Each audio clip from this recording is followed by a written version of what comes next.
دوستو، ڈاکٹر ذاکر نائک کی پاکستان آمد اور عمران خان سے اڈیالہ جیل میں ملاقات۔ حق جیت گیا اور باطل ہار گیا۔ ڈاکٹر ذاکر نائک عمران خان سے مل کر رو پڑے۔ طویل گفتگو کرتے ہوئے عمران خان کی مکمل حمایت اور ساتھ دینے کا اعلان۔ عمران خان کو ناحق قید میں رکھا گیا ہے۔ انہوں نے عمران خان کی رہائی کی خوشخبری سنا کر پورے پاکستان کو خوش کر دیا۔ ڈاکٹر ذاکر نائک کی عمران خان سے محبت دیکھ کر مخالفین بھی حیران۔ ڈاکٹر ذاکر نائک نے کہا کہ عمران خان ایماندار ہے اور ان سے مل کر بے حد خوشی ہوئی۔ خان معصوم ہے، مخالفین اور کتنا اسے جھٹلائیں گے۔ پہلے میں ایک بار آیا تھا 1991 میں، تقریر نہیں کرتا تھا۔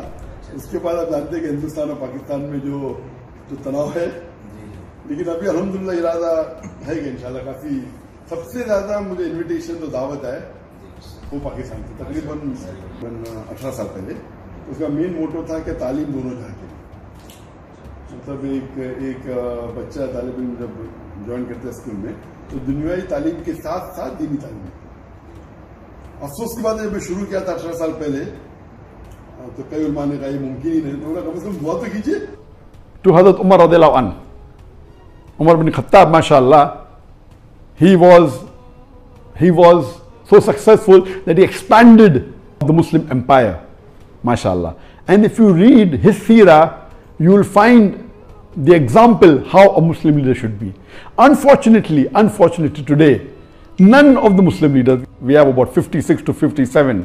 خان صاحب کی رہائی کے لیے اب راہیں مزید ہموار ہونے لگی ہیں۔ ڈاکٹر ذاکر نائک کی ملاقات کے بعد عوام کا مینڈیٹ جیت گیا اور طاقتوروں نے گھٹنے ٹیک دیے۔ اس ملک اور قوم کے لیے حقیقی آزادی کی جنگ لڑنے والے عمران خان کے لیے اب یہ کڑا مرحلہ ختم ہو چکا ہے۔ اس معصوم لیڈر نے 1 سال سے زیادہ جیل برداشت کر لی ہے۔ خدارا پاکستانی غریب عوام پر رحم کرے اور سابق وزیر اعظم عمران خان کو باعزت بری کر دیں، کیونکہ میں جانتا ہوں کہ وہ بے قصور ہیں۔ دوستو، اس حوالے سے اپنی رائے کا اظہار کمنٹ سیکشن میں دیں۔ ویڈیو اچھی لگے تو لائک کریں اور اس چینل کو سبسکرائب کریں۔